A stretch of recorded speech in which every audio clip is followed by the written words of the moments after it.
end up in Tampa? Do you live in Tampa now? I do not. I live in Charlotte, North Carolina. How I ended up in working with the girls in Tampa was because I've been friends with Sherelle Rosado for many, many years outside prior to her starting the brokerage.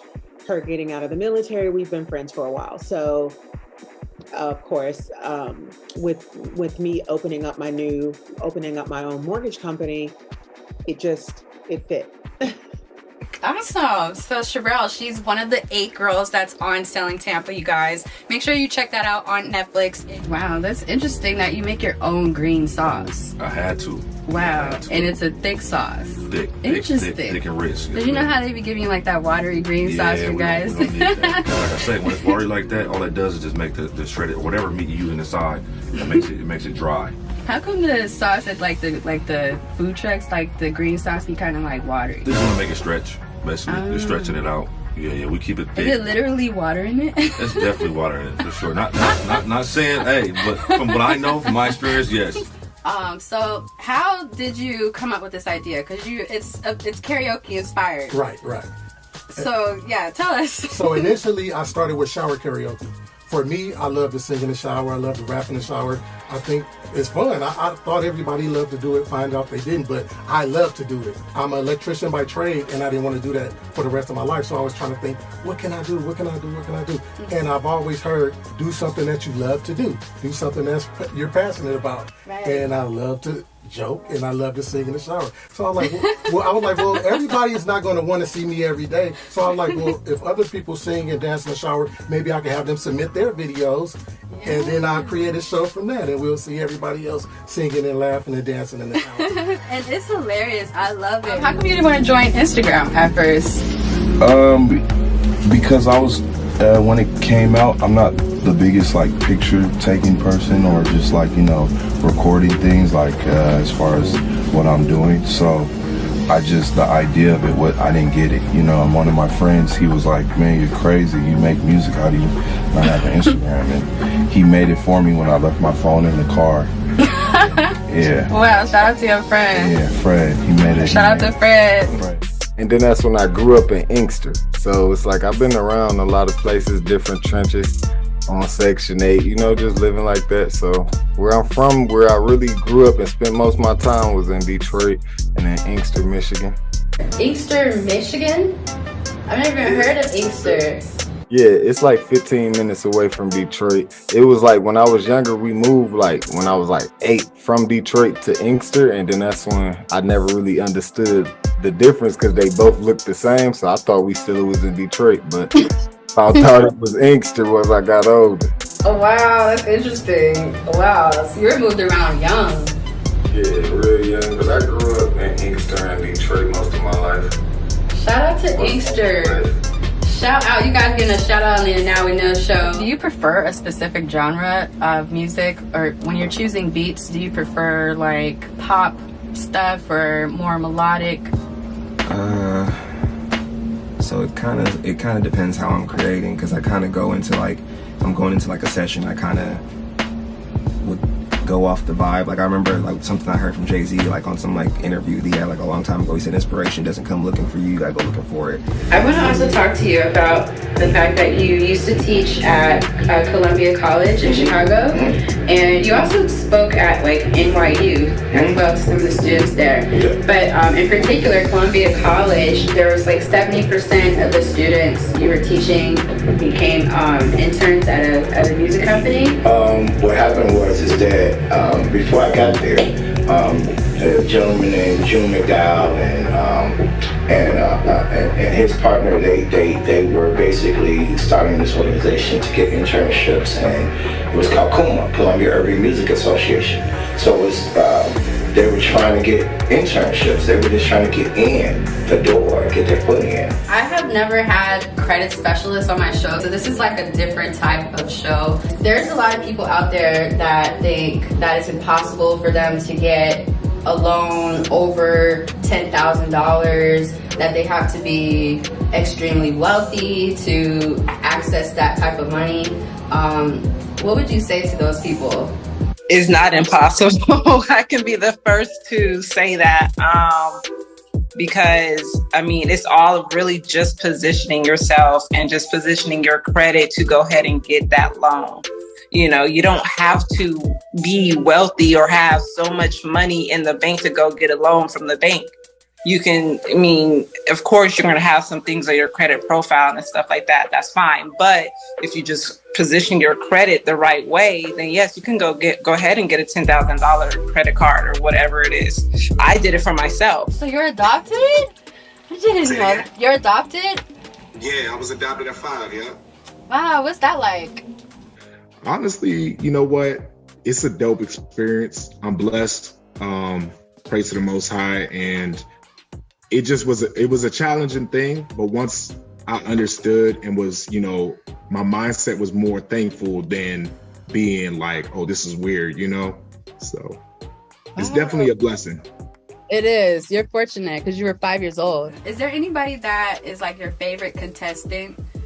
Actually, the winner of last season's shower karaoke was my favorite contestant because he was serious. He had, What's his name? His name, oh my God, Wiltshire BT on Instagram. Wiltshire BT. Shout out to you. He won the grand prize. That was the first season. It was $1,000. Now it's the second season. The grand prize would be $2,000. That's dope. You be giving people money. Shout out to that. Is there like any top rappers that inspired you to go on this path?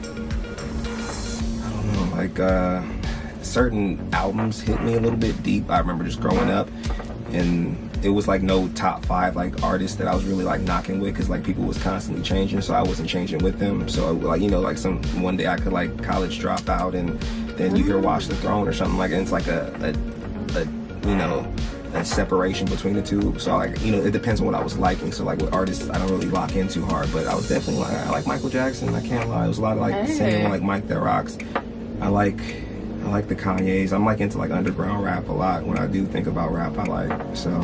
Interesting. So when I put the $18 price tag or the $22 price tag, just know that come with, you know, sweat and tears, thick quality, not watered down sauce. That's actually a good price. Man, I'm busting down French fries with my hands, like, you know what I mean? It's never frozen. Like enchilada fries. Yeah, you gotta try. Like, I've never even heard of that. And I want to give him a shout out because you guys, he brought us some Tues.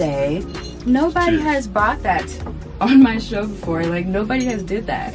And I just had to give him a shout out for that. Some respect, like, right? Yeah, I can't even. Yeah, only right. But she started from telemarketing. You were telemarketing at one point.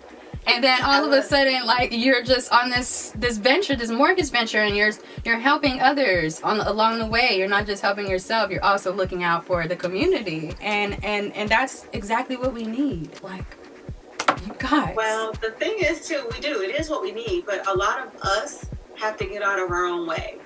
I think we spend a lot of time focused on, if I do this, will this person do better than me? Or is this person going to have better than me?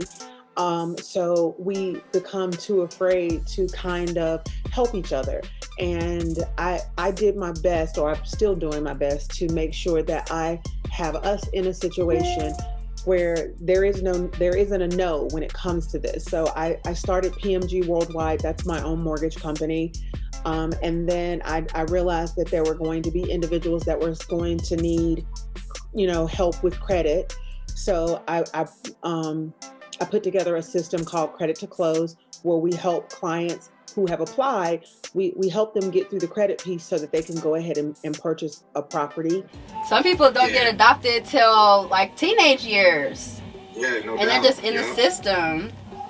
Yeah, Wow. it's crazy. You're fortunate. Yeah. You're very fortunate. Yeah. So your style is dope. I love your style. Were you always this creative, or did you discover your sound over time? You know what? When I was younger, I would consider myself as a nerd, but I really wanted to fit in. So, coming to America at 5, and then, being put into like public school and looking at everybody else kind of have more, popular friends. And I always wanted to fit in. But as time progressed, I think I started finding myself more as I was going through the system, and when I mean the system is like foster care, group homes. I started to really dig deep into myself. And that's where I really found my connection within myself. But I would say that my inspiration really comes from the right men around me. For instance, I have, my manager, John, and then I have my manager, Coach Ed, and then I also have my right-hand producer, Rolo. Do you produce all of your own music right now? That's how I started. I'm a producer first. So I produce like Nipsey, Don Kennedy, Casey Reggie's Problem, just a list of people. And then I started making my own projects after I was doing that for a while, to kind of like because as a producer, especially nowadays, like your destiny is in the hands of if somebody raps on your beats. Do you think like people, like you're just, like there's something special about you, or like you just happen to just find these people? How do these people, how do you? It all goes back to, I graduated from college in theater as a director, top of my class, over 14 white students. And I took that gift and I parlayed that gift into getting me jobs to work at A&M Records. I worked on a guy named Carl Washington. One of my first gigs and my first job was Janet Jackson's Rhythm Nation. I want to get into your music videos. You have a lot of music videos, and you have lots of different women in these videos, all shapes and sizes.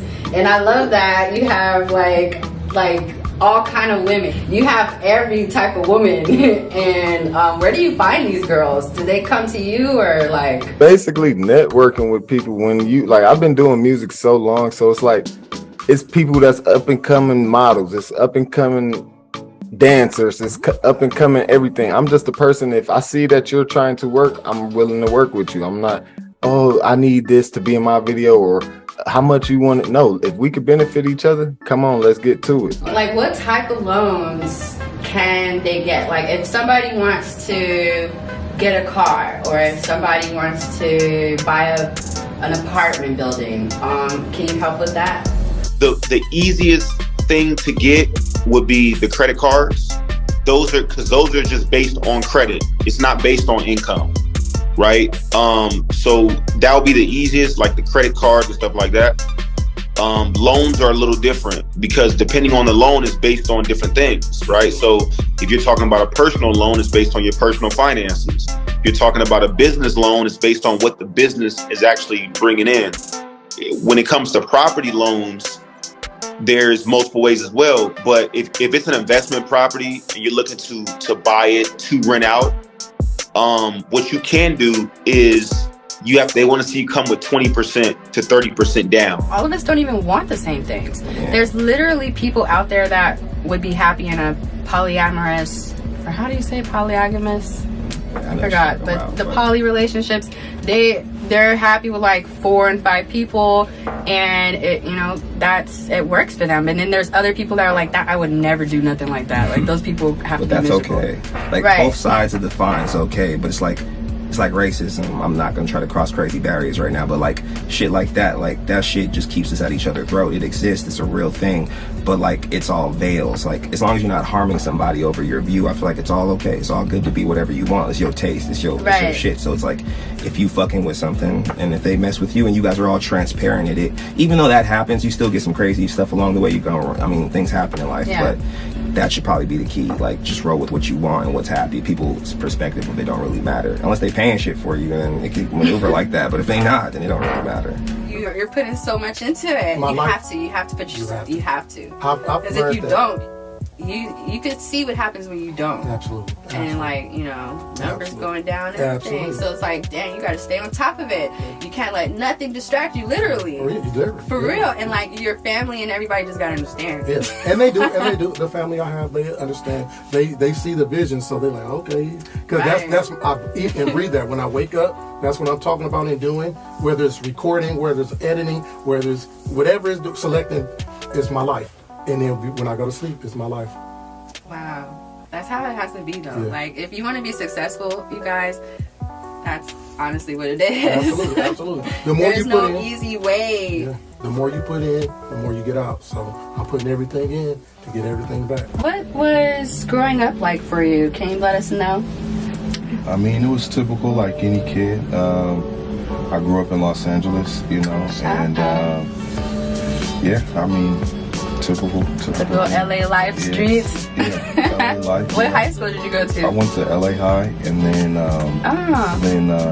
other half the time I was there, and then the other half I spent in Burbank. My mom moved to the Valley, and I went to a school called John Burroughs High School. Wow. That's where I graduated from. Interesting. I went to LA High too for 1 year, and then I went to Hamilton. Yeah, most people go to LA High for like a year. So it's not a school you really stay at. Yeah, it's crazy. Yeah, it's funny. Yeah, shout out to LA High. Right. The people that go there, the moments you have, because that's literally what it was. You guys work together. So is it ever like difficult balancing having like your you time, your love time, and having like this business together? Is that ever a challenge? People listening who are couples listening who are in business together are listening. As we're not gonna sit here and say, oh my God, I get to be with him all the time and we work together and you know, it's just the best thing in the world. I mean, it's been times where it's difficult or like he's tired, I'm tired, you know, and it's like when we first started out, it was constantly, okay, credit. We got clients, gotta do this. And of course we're home with each other, but we're not spending that quality time with each other. So yeah, it does get a little tense, you know, sometimes, or there might be like, you're not spending time with me, or I need attention, or, you know, but it's like we're building something together so that we can go ahead and have more free time with each other. Can you leave our viewers with some positive messages? Follow your heart, follow your dreams. Guess what? If you fall 200 times, 2,000 times, and you're, 75 years old, it don't matter about age is nothing but a number. Just go after it and keep going and keep going. Basically, anybody who's doing anything in life, even if you're not doing music, just don't think about what nobody else is doing. Don't care about it or none of that. People are gonna hate. People are gonna be happy.